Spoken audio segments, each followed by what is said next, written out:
तो हम लोग चल रहे थे सेक्शन 32।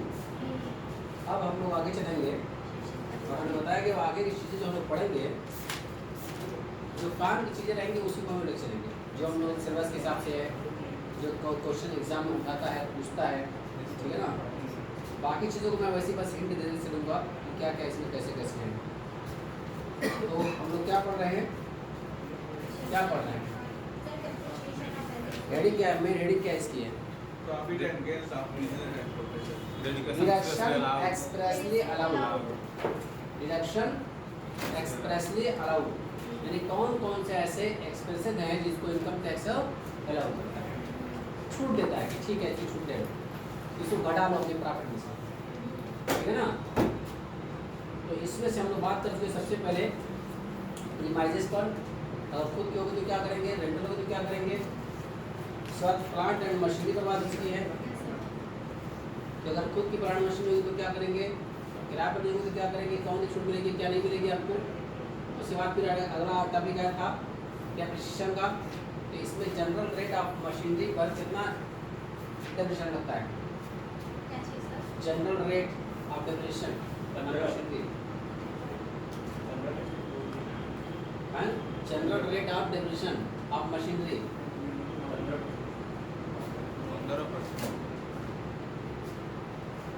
15%। बुक्स पर कितना लगता है, 50%। मेडिकल इक्विपमेंट पर कितना लगता है, चिकित्सकीय उपकरण, आँख चेक करने वाली, एक्सरे करने वाली, चेस्ट चेक डालने वाली, तो बहुत सारी मशीनें होती है ना, तो कितना लगता है मेडिकल इक्विपमेंट पर, 40% इसका दिया। सर ये जो मेडिकल इक्विपमेंट होता है उसको खरीदते हैं, उसको गवर्नमेंट से सब्सिडी मिलती है क्या, इसी बात है क्या, कैसी कोई बात नहीं, बता तो रहे थे सब्सिडी मिलती है उसपे। हाँ तो हो सकता है सरकार देती हो, वो भी कोई दिक्कत की बात है, हो सकता है मिलती हो, जैसे पावर ग्रुप वाला सब्सिडी क्यों मिलती है, सोलर वाला है उसको भी सब्सिडी मिलती है, लेकिन ऐसी कंडीशन लगाएगा कि तुम उससे बाहर हो जाओगे। और लोगों के लिए सब्सिडी मिलती है, लेकिन इसे बता दो तुम लोगों को कि 99% ब्रोकर जो है उसकी कैटेगरी में नहीं आएगा, जो इसकी कंडीशन है तो इसी बार होगा। मतलब आपके पास कम से कम उसमें कितनी यूनिट खर्चा होगा, हम लोग जो यूनिट खर्चा होती है क्योंकि तो 400 यूनिट खर्चा होती है, उसमें पता नहीं कितनी 10,000 यूनिट खर्चा होना चाहिए। मतलब आपके पास प्लांट पूरा होना चाहिए मशीनरी का, एक मशीनरी कम से कम 70-80 जैसे खैराबाद वाले सब चलाते ना हैं, वैसे ही होता मुबारक वाले या मिड वाले और खैराबाद वाले चलाते हैं, वहाँ 80-80 रुपये इकट्ठा लगा होता है, उन लोगों के लिए सूटेबल होगा। तो ऐसे ही 99% जाएंगे, कितनी है ये इसमें कुछ में आ जाएंगे, समझना नहीं है। 10 लाख रुपए का आपको मिलेगा सब्सिडी, तो हमको उतनी जरूरत ही नहीं है, उतना लगा करेंगे क्या। तो ऐसे ही मेडिकल में भी मिलती होगी, उसकी भी कुछ कंडीशंस होती होगी, कंडीशन अप्रूव हो जाएगी कि हाँ आप कंडीशन को फुलफिल हो रहे कर रहे हैं, तभी जाके आपको छूट मिलेगी। सरकार ये थोड़ी देती है घर घर बुढ़ा बुला के तुम करो, हाँ लो सब्सिडी लो, तुम भी तुम करो लो सब्सिडी लो। 99% इस कैटेगरी से बाहर है, 1% सिर्फ 1% हो सकता है कुछ ऐसे बड़े बड़े होंगे गृहस्था जो अपना खाता चलाते होंगे, उनको इसका फायदा मिलेगा। कि फायदा कितना मिलता है ना, बड़े लोगों को मिलता है, गरीब लोगों को नहीं मिलता कोई फायदा सब्सिडी से, समझ में आ रही है। इसका फायदा कौन होता है, जितने पैसा वाले हैं ना वही फायदा उठा लेते हैं, आज जो गरीब होते हैं वो तो वहाँ तक पहुँच ही नहीं हो पाती है, या तो ऐसा क्राइटेरिया रहता है कि उस क्राइटेरिया में आते ही नहीं है, नहीं मिल पाती है, ठीक है ना। जबकि सब्सिडी अगर देनी है सरकार तो सीधे सीधे लाइट पर भी दे सकती है, जैसे दिल्ली में 300 यूनिट तक लाइट फ्री, 200 यूनिट तक लाइट फ्री, उसके ऊपर इस्तेमाल करोगे तो आपको बिल लगेगी। जैसे इनकम टैक्स में 2.5 लाख से नीचे एक्सेप्ट है, 2.5 लाख से ऊपर अगर जाओगे टैक्स लगेगा, ठीक है ना। वैसे इसमें भी कर सकती है कि भाई देखो 300 यूनिट तक हम आपको फ्री देंगे, 300 यूनिट से 1 यूनिट पे बढ़ती चली आपकी तो आपकी पूरी बिल लगेगी। उसके हिसाब से लोग कंज्यूम करेंगे लाइट को, बेजा इस्तेमाल नहीं होगा लाइट का, लेकिन इसी का क्राइटेरिया नहीं होता। क्राइटेरिया ऐसा रहेगा कि 99 इसी बार हो जाए, सिर्फ 1% लोग फायदा उठाओ, वो भी कौन रहेगा? बड़ा उद्योगपति रहेगा, बड़ा बिजनेसमैन रहेगा, बड़ा गृहस्था रहेगा, वही लोग उड़ा सकते हैं इसमें। आम आदमी के बजट से बाहर चीज होती है सब, इतना लंबा लंबा उसमें पैसा लगाना होता है। चलो तो हम लोग बात कर रहे थे यहाँ पर सेक्शन 33 की बात करेंगे अब। देखो अब 33 में तो सबसे पहले आया यहाँ पर T development account, coffee development account and rubber development account. इसका मतलब यह जाएगा कि आप टी, कॉफी और रबर का बिजनेस कर रहे हैं। इसका टी, कॉफी और रबर का अगर आप बिजनेस कर रहे हैं तो इसमें तो तुम लोगों को इनकम बता दी गई है। टी, कॉफी और रबर के लिए स्पेशली बताया गया था कि एग्रीकल्चर इनकम कितनी मानी जाती है और कितनी नॉन एग्रीकल्चर इनकम होती है। पढ़ाया गया है ना? टी के लिए कितना बताया गया था पता है? 60% एग्रीकल्चर इनकम है, 40% नॉन एग्रीकल्चर इनकम है। ऐसे ही रबर के लिए बताया गया था 65 तुम लोगों की बताई गई थी, उसमें एग्रीकल्चर इनकम है और 35 बताई गई थी नॉन एग्रीकल्चर इनकम है। ऐसे ही काफी में दो तरह बताया गया था, एक रॉ मटेरियल का बनाया गया था और एक फिनिश गुड्स का। रॉ मटेरियल के लिए बताया गया था 60% और 40%। ऐसे ही जो फिनिश गुड्स होगा रॉ के लिए 75-25 है, रॉ के लिए 75% है और 25% है, और फिनिश गुड्स के लिए कितना था? 40-60-40 60 और 40 का रेशियो था। ठीक है ना? तो इस सब क्राइटेरिया बता हुआ है। अब इधर ध्यान रखो, तो जब जानते हो कि एग्रीकल्चर इनकम एग्जेम्प्टेड होती है, करमुक्त तो होती है, तो जो नॉन एग्रीकल्चर इनकम है रबर से, काफी से, टी से, उसकी बात यहाँ पर हो रही है, इनको छूट मिलेगी। इसका मतलब ये जो एग्जेम्प्टेड है उसका क्या मतलब है? जब इनकम ही एग्जेम्प्टेड हो तो उस पर खर्चे की छूट तो आपको मिलेगी नहीं। लेकिन ये किसकी बात कर रहा है? ये जो कर रहा है बात, ये नॉन एग्रीकल्चर इनकम के लिए। देख लो, इसका मतलब ये भी छूटी तो है। आपको एक बार कहा कि एग्रीकल्चर इनकम इतनी है और ये नॉन एग्रीकल्चर इनकम, ये हम आपको छूट दे दिए। लेकिन जो आपकी एग्रीकल्चर इनकम है उसमें भी आपको इनकम टैक्स कह रहा है कि ये आपको छूट मिलेगी, कितनी मिलेगी तो आप बता रहा है इसमें। जो आपकी नॉन एग्रीकल्चर इनकम होती है काफ़ी से, रबर से, टी से, उसको बिजनेस इनकम माना जाता है, और बिजनेस इनकम में भी आपको कुछ खर्चों की छूट आपको मिलेगी। तो कितना छूट मिलेगी तो इसके बारे में प्रोविजन देखेंगे। टी डेवलपमेंट अकाउंट एक खाता खुलाता है इसमें, किसी भी नेशनलाइज्ड बैंक में आप जाके खाता खोलते हैं डेवलपमेंट अकाउंट नाम से। अगर आप टी का काम करते होंगे तो टी डेवलपमेंट अकाउंट खोला जाएगा, और काफ़ी का खोलते होंगे तो काफ़ी डेवलपमेंट अकाउंट खोला जाएगा, और अगर रबर का काम करते होंगे तो रबर डेवलपमेंट अकाउंट, उसी के नाम से खाता खुलता है। ठीक है ना? उस खाते में पैसा जमा करना होता है, उस खाते में पैसा जमा करना है। जितना पैसा जमा करोगे उतने रुपये की छूट मिलेगी। एक साल में जितना पैसा जमा कर देंगे, इसका मतलब आपकी जो प्रॉफिट हुई है, बिजनेस की जो प्रॉफिट हुई है, उसमें से उतने कोई छूट मिल जाएगी जितना उसमें पैसा जमा करेंगे। लेकिन अभी एक कंडीशन और है, वो राशि उससे ज़्यादा नहीं होनी चाहिए, उससे कम ही होनी चाहिए। ठीक है ना? जैसे भी हम लोग पढ़ रहे थे इनकम फ्रॉम हाउस प्रॉपर्टी में एक्सपेक्टेड रेंट के बारे में कि municipal value, fair value, which value is more, वही होता है आपका एक्सपेक्टेड रेंट। लेकिन जहाँ पर स्टैंडर्ड रेंट आ जाए वहाँ पर आपको कभी भी एक्सपेक्टेड रेंट स्टैंडर्ड रेंट से अधिक नहीं होना चाहिए। अगर अधिक होगा तो स्टैंडर्ड रेंट वही हम लोग क्या माने थे? Expected rent. वैसे ही यहाँ पर भी है, यहाँ पर कंडीशन रहेगी ये जो आइटम है इससे कम नहीं होना चाहिए, तो उसके हिसाब से ले चलेंगे। और देखते हैं इसमें टी डेवलपमेंट के बारे में, उसी का ऐसे बताऊँगा, टी डेवलपमेंट और कॉफी डेवलपमेंट अकाउंट और रबर डेवलपमेंट अकाउंट में इसके लिए सिस्टम बताया गया है कि the deposit should be made with in a period of 6 month from the end of the previous year of the before furnishing the return on this income. ये पैसा कब जमा करना उसके बारे में बता रहा है। पैसा जमा करने के बता रहा है कि जो आपका पीरियड खत्म हुआ है 31 मार्च को, उसके बाद 6 महीने के अंदर अंदर या रिटर्न डेट करें पहले। मतलब हो सकता है कि आपका 31 मार्च 2022 को आपका ईयर खत्म हुआ, ये पैसे जमा करना है कब? 6 महीने के अंदर अंदर। कब तक मौका मिलेगा आपको? 1 अप्रैल से लेकर के 30 सितंबर तक मौका मिलेगा आपको जमा करने के लिए, जमा कर दोगे। या ये कह रहा है उसमें कि रिटर्न फाइल करने से पहले। अब मान के चलो कि आपका रिटर्न हो सकता है कि आप फाइल कर रहे हैं 31 जुलाई को, कब को जमा कर रहे हैं? 31 जुलाई को, तो 30 सितंबर तक जमा करो, छूट मिलेगी आपको। 31 जुलाई को रिटर्न फाइल कर रहे हो तो 31 जुलाई के पहले आपका जमा रहेगा तभी छूट मिलेगी, तभी ना आपको कि मेरे अंदर जमा हो चुका है। तो इसलिए बताया गया कि 6 महीना आपको मैक्सिमम टाइम मिलेगी। लेकिन 31 जुलाई के पहले आप अगर रिटर्न फाइल कर दिए, मई में जमा कर दिए या अगस्त में आप रिटर्न फाइल कर दिए, तो जो डेट पहले आएगी यानी 6 महीना और रिटर्न फाइल करने की डेट से जो दोनों में पहले आ जाएगी वहाँ तक जो जमा रहेगा उतने तक आपको छूट मिलेगी, पहली कंडीशन। दूसरी बताया गया यहाँ पर in computing the taxable profit from the above business the following deduction will be allowed in respect of the एबो डिपॉजिट। कह रहा है कि जो प्रॉफिट कोड उस प्रॉफिट में छूट मिलेगी तो कितनी छूट मिलेगी, तो दो कंडीशन बता रहा है। क्या क्या मतलब a sum equal to amount to deposit, जितना पैसा उसने जमा किया गया वो डिपॉजिट के अमाउंट का, या करा 40% of the profit of such business before making a deduction under this section and before setting of brought forward business which were is less. System बता दिए साफ साफ। जो भी आप tea coffee rubber development account खोल रखा उसमें जो पैसा जमा है वो, या जो प्रॉफिट बिजनेस से कमाए हो उसका 40%, उसका 40% विच वर इज लेस। अब इसका एग्जांपल दिखाता हूँ।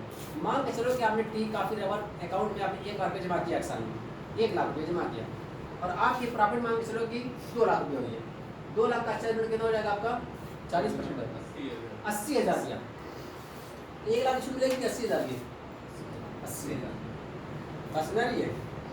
अब इसी को थोड़ा और आगे चलता हूँ।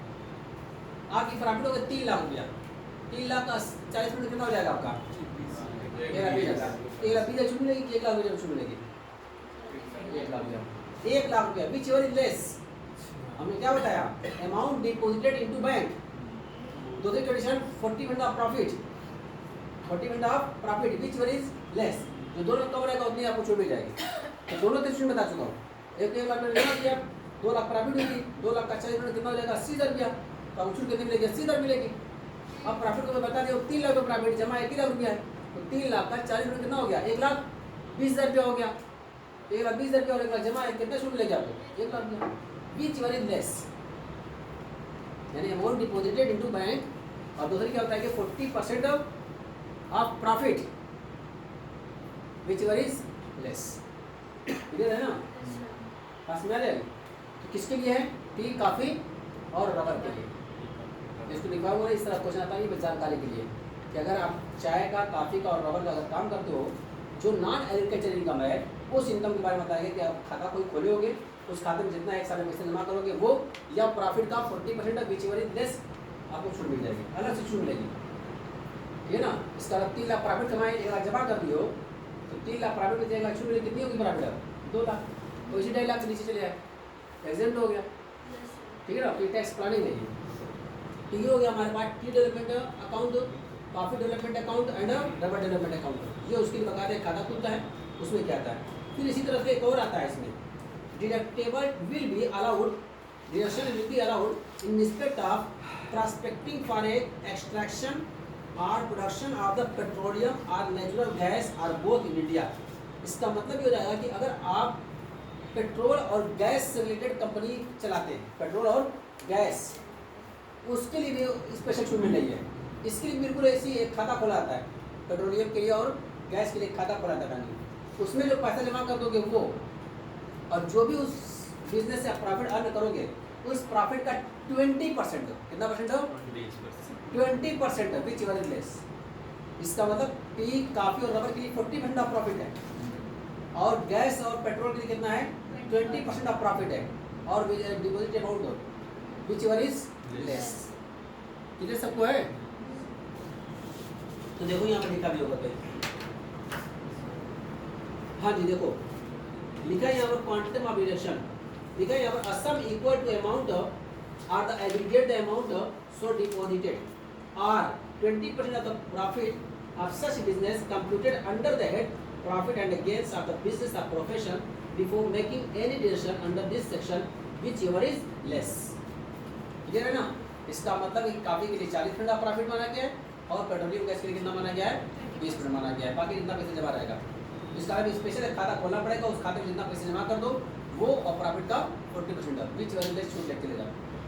तो बड़ी बड़ी कंपनियाँ करोड़ रुपया पैसा इसमें लगाई रहती है, जमा भी करती है 50 लाख रुपया, और यहाँ पर प्रॉफिट होती है 1 करोड़ रुपया, 20% कर दो कितना गया, 20 लाख, जमा कितना है 25 लाख, कितना छूट मिलेगा आपको, 20 लाख मिल जाएगी। 20 लाख का फायदा हुआ कि नहीं हुआ, 20 लाख का मतलब जानते हो कितना हो गया, 6 लाख रुपया का टैक्स बच गया। बस में ये तो ये टैक्स प्लानिंग का तरीका होता है कैसे किया जाए। ठीक है ना। इसमें सर बीसी पर कर दिया है, किसमें बीसी पर होने किसका दिया 20%, पेट्रोलियम में कहाँ है, दोनों का दिया 20%। टी कॉफी नंबर वाले 20% किया है, नहीं नीचे वाले पेट्रोलियम और प्राकृतिक गैस। हाँ तो वही दोनों के लिए पेट्रोलियम या गैस हो दोनों के लिए कितना है 30% है। ये काफी नंबर के लिए कितना है 40% है। ठीक है ना, चले आगे। ये था हमारे पास सेक्शन 33AB और सेक्शन 33ABA, ठीक है ना। तो इसको मैं बस ऐसी ओरल समझा दिया हूँ। अब चलूँगा इसे सेक्शन 35 में, expenditure on scientific research. Expenditure on scientific है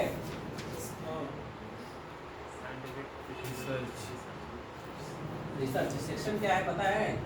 35। अब ये देखो एक्सपेंडिचर ऑन साइंटिफिक रिसर्च, इसको क्या कहते हैं, इसमें कितनी छूट मिलेगी, क्या क्या रूल होगा। तो इसकी बहस बहुत सारा रूल था, टफ चीज़ थी, अब आसान कर दिया है। बहुत सारे फालतू चीज़ों को हटा दिया गया, बहुत घुमा फिरा था उसमें। या पर ये होगा तो इतना परसेंट मिलेगी, इतना परसेंट मिलेगी, 200% तक की, यानी आप 1 लाख रुपये खर्चा करो 2 लाख की छूट ले लो। अब है इसमें जहाँ तक उम्मीद है कि अब 125 और 150% अगर लगे होगा, देख लेते हैं इसको नया रूल क्या है। देखो सबसे पहले साइंटिफिक रिसर्च कहते हैं किसको है, यानी एक्सपेंसेस ऑन साइंटिफिक रिसर्च, इसका क्या मतलब है? 100 तक खर्चा करना है ये expenses on scientific research. Sir जो कंपनियां प्रोडक्ट वगैरह बनाती है उसके बारे में क्या चलेगा, वो इस रिसर्च कराती है ना, एनालिसिस कराती है। यानी साइंटिफिक रिसर्च का मतलब ये होता है कि जो भी कभी प्रोडक्ट बनता है तो ये नहीं कि उसी प्रोडक्ट हमेशा चलाते रहते हैं। इसकी मार्केट जानते हो, किसी भी हमने बताया तुम लोगों को एक बार कि PLC बोलते हैं, बताया गया तुम लोगों को एक बार PLC प्रोडक्ट लाइफ साइकिल के बारे में बताया तुम लोगों को ना? नहीं ऐसा मत तो नहीं बताया, ये कहो कि हम नहीं आए थे, ये कहो ना, ये थोड़ी ना नहीं आए थे, वो अब बताए नहीं है। जितनी भी काम की चीज़ें तुम लोगों को हमारे साथ चाहिए, अगर मुझको लगता है कि यहाँ पर बताना सूटेबल है तो तुरंत बताता हूँ उसको। PLC का मतलब क्या बताया गया था? प्रोडक्ट लाइफ साइकिल बताई गई थी कि किसी भी प्रोडक्ट की जो लाइफ साइकिल है, उसकी ज़िंदगी का चक्र है, तो उसमें 4 चक्र मैंने बताया था। जैसे हम लोगों का चक्र कितना है, एक है लड़कपना, चाइल्डहुड जिसको बोलते हैं, दूसरा क्या आता है नौजवानी होती है, नहीं वो नौजवान अलग हो गया, लड़कपन में आ जाएगा। उसके बाद फिर आदमी जवान होता है, फिर बुढ़ापे में चला आता है, यही खत्म, यही साइकिल हम लोगों की है, यही टेबल है। पूरी कहानी खत्म तब आए हो बगल में से, चलो देखें। तो प्रोडक्ट की भी एक लाइफ होती है, कितना तुम अच्छा प्रोडक्ट बना लो, कभी ऐसा नहीं होगा कि वो क़यामत चलता ही रहेगा। प्रोडक्ट आते रहेंगे 5 साल 10 साल 15 साल जितना चलाने जाओ, लेकिन उसके बाद कोई ना कोई नया प्रोडक्ट उसका आ जाएगा, अल्टरनेटिव सब्स्टिट्यूट, उसको छोड़ करके लोग सब्स्टिट्यूट की तरह जाएंगे, ठीक है ना। स्थानापन्न वस्तु बहुत सारी आ जाएंगी, लेकिन जब तक उधर कोई टक्कर में नहीं आई है तब तक कोई चलता रहेगा। टाटा का नमक, ठीक है ना, टाटा का नमक कभी कोई टक्कर नहीं दे पाया। तो पिसा हुआ नमक तो पहले बता दूँ कि ये सब जो है ना हड्डियों को कमजोर होकर करने वाली चीज़ है, खड़ा वही खाओ, सब पिसा जो रहता है, सब जितनी चीज़ें आयोडीन वगैरह जो मिलनी चाहिए वो सब रहती थोड़ी ना है। हाइड्रो से बहुत वो एकदम देखते हो एकदम सफ़ेद रहता है, और जो खड़ा नमक हो गया वो करंट रहता है एकदम, उसका कलर एकदम ही रहता है, ठीक ना। तो खड़ा नमक आदमी पीस करके, पहले जो औरतें थी सब पकाते सील उड़ा ले करके पीसती थी, आज तो जानते हो कि सब पा गई है मिक्सर, मसाला पीसी उधर पका के खिलाती, जिस समझ में आया समझ भाई। हम बढ़ रहा है काम, जितने ज़माना बढ़ रहा है वो घट नहीं रहा है, इनका काम और बढ़ रहा है, और जिम्मेदारियाँ और टेंशन बढ़ रही है, और औरतों की आसानी बढ़ती जा रही है, बढ़ती जा रही है। कपड़ा पहले खींचती थी इस तरह से, अब वाशिंग मशीन आ गई है, अपना डाली ऐसे अपना बैठ करके कुर्सी लगा, चलो ठीक है चला रहा है, पानी डालती रास्ता पर डाल दी, हो गया। खाना का टेस्ट नहीं बढ़ा रहेगा, तेल बढ़ा देंगी, तेल को बढ़ावा देंगी तुमने, कोई और अपने कमा रहा है, कमाने वाला तो दीदी कहिए सब औरतों का ही चलता है। हाँ जी, मैं PLC के बारे में बता रहा था। प्रोडक्ट लाइफ साइकिल, किसी भी प्रोडक्ट की कितनी लाइफ बताया था मैंने? 4 स्टेज बताया था कि 4 स्टेज होता है। पहला स्टेज क्या होता है, उसका परिचय चलता है, इंट्रोडक्शन क्या होता है, इंट्रोडक्शन होता है। उसके बाद इसका क्या होता है, ग्रोथ, मतलब ये उसकी डिमांड थोड़ा बढ़ती है। पहले लोग इंट्रोडक्शन कराते हैं, उसके बाद उसका ग्रोथ होता है। उसके बाद मैच्योरिटी, एकदम सब लोग परिपक्व हो जाता है, अब उससे ज़्यादा डिमांड हो ही नहीं सकती, एकदम सीमा पर पहुंच चुकी होती है, इंतहा पर पहुंच चुकी होती है। उसके बाद फिर क्या होती है, डिक्लाइन, गिरावट, कमी। इस 4 मैंने स्टेज में बताया था, बकायदा इसका डायग्राम बना के दिखाया था कि पहले देखो कि चढ़ता है, उसके बाद एक सीमा होती है, उससे ऊपर नहीं जा पाएगा, कितनों ऐड कर लो, 50 कर लो, करना कैप और ये पुरानी हो चुकी है, कोई नई आ जाए उसका भी पर्चा करा तब भी नहीं बढ़ा सकते उसे, नहीं बढ़ा सकते। कितनों तुम लोग कोशिश कर लो, नए एक्टर नई एक्ट्रेस बुला करके रखवा में सोचो कि बढ़ जाएगी डिमांड, तो एकदम मैच्योरिटी पहुंच चुकी है उससे। जैसे बस। वो है, हाँ। विमल, शाहरुख खान भी आ गया, वो भी आ गया, अक्षय कुमार भी आ गया। कुछ नहीं पड़ेगा, कमला बलानी भी ठीक है ना, उसकी इंतहा है। अब बस क्या है कि अब कोई नया प्रोडक्ट का अल्टरनेटिव निकल जाए ना, उसकी डिमांड क्या हो जाएगी, डिक्लाइन हो जाएगी, तो नहीं पाएगा डिक्लाइन। यही उसकी ज़िंदगी है प्रोडक्ट की, जैसे हम लोग की ज़िंदगी है वैसे ही प्रोडक्ट की भी ज़िंदगी है। तो पहले परीक्षा में चलती है, उसके बाद फिर उसका ग्रोथ होता है, फिर मैच्योरिटी आती है, फिर क्या होती है, डिक्लाइन होती है। इस 4 स्टेज से गुजरती है प्रोडक्ट की। तो क्या होता है, बड़ी बड़ी कंपनी टिकी हुई है अभी भी, तो ये नहीं कि एक प्रोडक्ट बना करके रख गए, एक प्रोडक्ट चल रहा है मार्केट में, उसके एडवर्टाइजमेंट, प्रचार प्रसार जो करना है सो कर रहे हैं।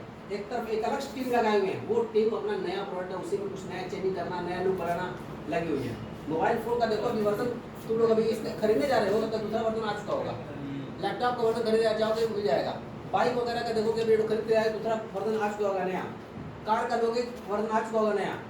मतलब जितनी भी प्रोडक्ट है वो कभी एक कोई कंपनी प्रोडक्ट पर टिकती ही नहीं है, वो जानती है कि इसकी लाइफ कितनी होगी, इन्हीं 40 से गुजरेगी, उसके बाद इसको गिरना ही गिरना है। इसलिए हमेशा कुछ न कुछ नया नया शोध करते रहो, नया से नया रिसर्च करते रहो। तो वो जो है उससे क्या बोलते हैं हम लोग है साइंटिफिक रिसर्च बोलते हैं उसको, वही साइंटिफिक रिसर्च है, मतलब नया कुछ करना उसमें, इनोवेशन उसको बोलते हैं। क्या बोलते हैं, इनोवेशन करना, नवीनीकरण करना, कुछ न कुछ में नया करते रहो, ठीक है ना। तो कोई भी कंपनी ऐसी नहीं बैठी हुई है, यहाँ तक कि देखोगे अभी भी लाइफ बॉय जो साबुन चलता है कुछ चल रहा है, वो भी अपना रिसर्च कर करके कुछ न कुछ में लेक्चर करते रहते हैं। खड़ी साबुन है, पहले इस्तेमाल करो फिर विश्वास करो, वो भी अभी भी रिसर्च में चल रहा है, उनका बच्चन प्रयास कर रहा है, ठीक है ना।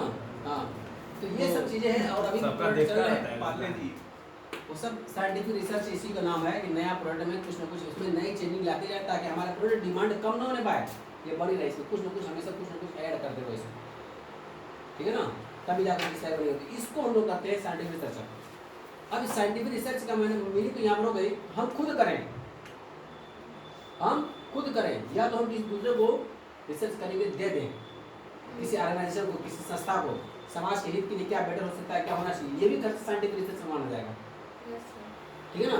तो उसके लिए क्या क्या रूल बनाया गया, तो और उसको देखते हैं एक तरफ से। यह है सेक्शन 35 बताया गया यहाँ पर, एक revenue expenditure incurred by the assessee himself, इसने खुद ने किया, दूसरे को नहीं किया, तो उसके लिए क्या बताया गया, देखो बताया गया where the SSC himself carries on scientific research in relation to his own business and revenue expenditure made by the SSC on scientific research during the previous year shall be allowed in full। कह रहा है कि अगर वो खुद के business के लिए खुद ही कर रहा है, यार सुना एक बात, खुद के बिजनेस के लिए खुद ही कर रहा है, तो जितना भी खर्च उस पर करेगा 100% मिलेगी। मतलब उस रिसर्च के बाद 5 लाख खर्चे के 5 लाख एक्सपेंस देगा तो प्रॉफिट लॉस में, 10 लाख खर्चा किया 10 लाख देगा तो 1 लाख खर्चा किया 1 लाख देखो प्रॉफिट लॉस में, तो इसको रेवेन्यू एक्सपेंडिचर माना जाएगा। जो ये साइंटिफिक रिसर्च है ये क्या माना जाएगा, रेवेन्यू एक्सपेंडिचर है, जितना भी खर्च करोगे फुल आपको छूट मिल जाएगी। तो खुद का बिजनेस है और खुद ही खर्च भी कर रहा है, इसमें सारी बातें लिख दिया है, ठीक है ना। अब उसी में दूसरा पॉइंट लिखा है कि सम पेड, अब यहाँ पर किसी ऑर्गेनाइजेशन को दे रहा हूँ, sum paid for social and statistical research, सामाजिक और सांख्यिकीय अनुसंधान के लिए, खोज के लिए, शोध के लिए, किसके लिए, अब कोई प्रोडक्ट के लिए नहीं, समाज और सांख्यिकीय की शोध के लिए, उस पर रिसर्च करने के लिए अगर हम किसी ऑर्गेनाइजेशन को बताते रहेंगे तो उसके लिए कितनी छूट मिलेगी, तो रूल बता रहे हैं यहाँ पर। तर sum paid for scientific research to an approved research association और यूनिवर्सिटी कॉलेज और अदर इंस्टीट्यूट। अब ये पैसा किसको पेड कर रहा हूँ, किसी नेशनल लेवल का जो इंस्टीट्यूट है उसको, किसी यूनिवर्सिटी को, किसी कॉलेज को हमने दे दिया, लो भाई सोशल साइंस पर जो है आप रिसर्च करिए, लीजिए भाई आप स्टैटिस्टिक्स पर रिसर्च करिए, वो पैसा मैं किसी यूनिवर्सिटी को, किसी कॉलेज को दे रहा हूँ, लीजिए इस पर रिसर्च कराइए, इस पर शोध कराइए, वो पैसा अगर मैं दे रहा हूँ तो उसके लिए कितनी छूट मिलेगी, तो उसके लिए बता रही है ये भी सेक्शन 35 में तो बताया गया, where the assessee contribute any sum to an approved research association or to an approved universities, college or other institute to be used for scientific research, it is allowed is a deduction 100% of the amount so paid whether it is related or unrelated to the business of the SSC. करेंगे वो जो शोध कराया जा रहा है, जो research कराया जा रहा है, किसी अप्रूव्ड इंस्टीट्यूट को देकर के, किसी यूनिवर्सिटी को देकर के, किसी कॉलेज को देकर के, पैसा देकर के आप रिसर्च करवा रहे हो, वो आपकी बिजनेस से संबंधित हो या ना हो, तब भी आपको उसकी कितनी छूट मिलेगी, आपको 100% छूट मिलेगी। यानी 5 लाख खर्चा की 5 लाख, 10 लाख खर्चा की 10 लाख छूट मिलेगी। क्लियर है? इसका मतलब हम अपने प्रोडक्ट रिलेटेड कराएंगे, हम खुद करेंगे, तब भी आपको फुल छूट मिलेगी। आप किसी अप्रूव्ड यूनिवर्सिटी को, कॉलेज को या इंस्टीट्यूट को अगर आप पेमेंट करके आप रिसर्च कराते हो, वो बिजनेस संबंधित नहीं भी है, तब भी आपको कितनी छूट मिलेगी, आपको 100% आपको छूट मिलेगी। क्लियर है? ये एक टॉपिक हो गया, ये सब सेक्शन 35 का था। अब उसी में एक पॉइंट और लिखा हुआ है, sum paid for scientific research to a company. अगर एक कंपनी को, अभी आपको किसको दिया था, एक यूनिवर्सिटी को, एक कॉलेज को, किसी अप्रूव्ड इंस्टीट्यूट को दिया था, जो सरकार द्वारा अप्रूव कर दिया गया था, मान्यता प्राप्त था, ठीक है ना। अब किसको दे रहे हैं हम, किसी कंपनी को दे रहे हैं कि लो भाई पैसा पढ़ो, फला चीज पर रिसर्च कराओ, तो उसके लिए क्या रूल है, कितना छूट मिलेगा आपको, तो उसके लिए बताया गया यहाँ पर, sum paid for scientific research to a company 100% of the sum paid to the company shall be allowed as a registration of if such company is registered in India. अब जिस कंपनी को दे रहे हो उसके लिए भी बता रहा है कि किस कंपनी दोगे, इन्हीं कंपनी को दोगे तभी जाकर छूट मिलेगी आपको 100% की। तो सबसे बता के ये कंपनी क्या होनी चाहिए, इंडिया में रजिस्टर्ड होनी चाहिए, यानी वो डोमेस्टिक कंपनी हो। कौन सी कंपनी हो, भारतीय कंपनी, यानी जो भारत में रजिस्टर्ड हुई हो, ठीक है। It's main object is scientific research and development. इसका जो मेन ऑब्जेक्ट होना चाहिए, क्या होना चाहिए, साइंटिफिक रिसर्च वगैरह करना होना चाहिए, ठीक है। उसके बाद क्या बताना चाहिए, it is approved by the prescribed authority. जो प्रिस्क्राइब्ड अथॉरिटी है, जो प्राधिकरण है, उसके द्वारा क्या होना चाहिए, इसको मान्यता मिली हुई हो, अप्रूव्ड, ठीक है। It fulfil such other condition as may be prescribed. अगर कोई और कंडीशन सरकार ने लगा दी होगी तो वो भी कंडीशन पूरी होनी चाहिए। इसका मतलब सबसे पहले डोमेस्टिक कंपनी चाहिए और रिसर्च करने वाली कंपनी चाहिए। तो पीछे चल रही है क्या, गाड़ी तो लोग पीछे चल रही है घर वाली। सर ऐसा है ना कि आप रिकॉर्डिंग करते हैं, कोई दिक्कत है नहीं। चलो देखें, तो ये हो गया कंपनी वाला में, तभी किसको छूट मिलेगी आपको 100% की। और आगे देखते हैं, फिर सम पेड फॉर सोशल और statistical research. Social and statistical research के लिए अभी हमने बताया था कि किसी अप्रूव्ड इंस्टीट्यूट को, कॉलेज को, यूनिवर्सिटी को दिया जाएगा।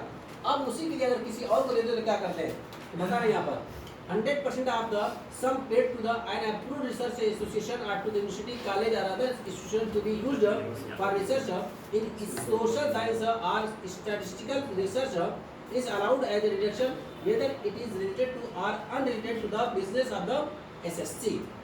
तो कोई मिला जुला करके तुम लोगों को अब तक रिसर्च के लिए, साइंटिफिक रिसर्च के लिए कितना बताया जाएगा, 100%। कितना परसेंट, बस यही याद रखना। जो भी आपको छूट मिलेगी 100% रिडक्शन मिलेगी, 100% छूट मिलेगी। आप चाहे अपने बिजनेस से संबंधित हो, अपने बिजनेस से संबंधित नहीं हो, हम खुद कर रहे हो, या किसी अप्रूव्ड इंस्टीट्यूट को, यूनिवर्सिटी को, कॉलेज को, सोशल साइंस के लिए या स्टैटिस्टिकल साइंस के लिए आप रिसर्च करने के लिए देते हो, तो सब के लिए आपको मिलेगी 100%। सभी केस में 100 आ दिया है। पहले कितना था, ये 100 था, 125 था, 150 था, अलग अलग सिचुएशन भी अलग अलग केस था, सबको हटा करके क्या कर दिया, बस इतना ही रहना कि नाम तो बस अलग अलग दिया, किसी कंपनी दो, चाहे यूनिवर्सिटी को दो, चाहे खुद करो, बिजनेस संबंधित हो, बिजनेस संबंधित नहीं हो, स्टैटिस्टिकल हो, नॉन स्टैटिस्टिकल हो, कुछ भी हो, सब के लिए कितनी मिलेगा आपको 100%। जितना खर्चा करो पूरी छूट मिल जाएगी, ठीक है ना। पूरा पूरा हम लोग प्रॉफिट लॉस में एक्सपेंसेस के तौर पर दिखा सकते हैं। ये था आपका सेक्शन 35 में। अब आते हैं यहाँ पर आगे की ओर।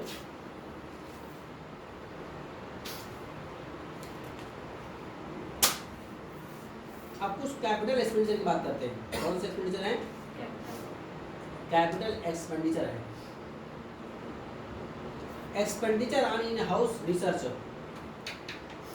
इसको छोड़ दो, जो दिखाता हूँ उसको देखो।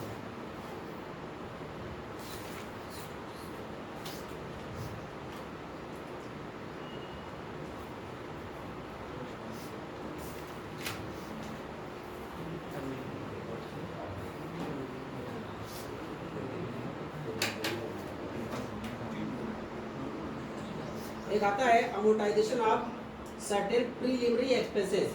कौन आता है? Preliminary expenses. ये आता है आपका प्रीलिमिनरी एक्सपेंसेस। इसका सेक्शन क्या है? 35 डी है, सेक्शन 35 डी। प्रीलिमिनरी एक्सपेंसेस के बारे में बात अभी तक पहुंच चुकी है। प्रारंभिक व्यय किसे कहते हैं? किसे कहते हैं प्रारंभिक व्यय? Preliminary expenses. कंपनी स्टार्ट करने के लिए कॉर्पोरेशन और आर्टिकल्स ऑफ एसोसिएशन में ठीक है ना, यानी कंपनी बनाई जाती है तो कंपनी बनाने के लिए बहुत सारे खर्च होते हैं। कंपनी को जब शेयर इशू करना होता है तो प्रॉस्पेक्टस इशू करके किया जाता है, ठीक ना, ऐड वगैरह किए जाते हैं, कराए जाते होंगे। ये सब क्या है? आपके प्रीलिमिनरी एक्सपेंसेस होते हैं, प्रारंभिक व्यय होते हैं। इन खर्चों की छूट आपको जितना भी खर्चा करोगे इकट्ठा नहीं मिलती है। इसको कितना बताया गया था? 5 बराबर किस्तों पर, यानी इसकी रिएक्शन आपको मिलती है, जरूर मिलती है। बस कितना?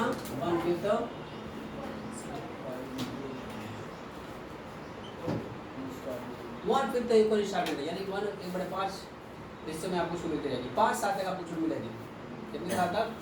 5 बराबर ही किस्तों में बांट दिया जाएगा। 1 लाख का खर्चा करिए, हर साल कितना छूट लीजिए? 20,000 रुपया, 20,000 रुपया, 20,000 रुपया, 20,000 रुपया, 20,000 रुपया छूट करिए। 10 लाख खर्चा करिए, 2 लाख रुपये की छूट लीजिए। लेकिन आपको इकट्ठा छूट नहीं मिलेगी, आपको 5 इक्वल इंस्टॉलमेंट छूट मिलेगी। ठीक है ना? ये बिल्कुल उसी तरह का मामला है जो हम लोग सेक्शन 24 में इंटरेस्ट ऑन बोरोइंग के बारे में पढ़ चुके हैं, प्री कंस्ट्रक्शन इंटरेस्ट के बारे में। तो प्री कंस्ट्रक्शन इंटरेस्ट 5 इक्वल में, वैसे प्रीलिमिनरी एक्सपेंसेस 5 इक्वल इंस्टॉलमेंट छूट मिलती है। ठीक है ना? हाँ जी, और आगे चलें। अब आता है यहाँ पर एक्सपेंडिचर फॉर अमलगमेशन और डीमर्जर और एंड अंडरटेकिंग। जब कोई कंपनी दूसरी कंपनी खरीदते हैं ना, उसमें भी कुछ खर्च होता है। इसको मर्जर बोलते हैं। क्या बोलते हैं? मर्जर। बहुत सारी कंपनियों को देखोगे, मिल गई तुम लोगों के, एयरटेल मिल गई, और कौन मिल गई? एयरटेल और वो आइडिया मिल गई। ऐसी वो वीवो कौन है? आइडिया और वोडाफोन मिल गई ना ये सब। इसी क्या बोलते हैं? मर्जर। एयरटेल डोकोमो मिली थी। ठीक है ना? मतलब सर बैंक जो मिली है सब मर्ज है सब मर्जर इसको बोलते हैं, अमलगमेशन बोलते हैं, मर्जर बोलते हैं। इसमें भी जो खर्च होगा इसकी भी छूट मिलेगी, इसकी भी छूट यही मिलेगी 1/5 तक। कितना? 1/5 तक। उसका सेक्शन अलग है, लेकिन याद रखना कि जितनी मैं सेक्शन 35 में बात कर रहा हूँ इसमें ये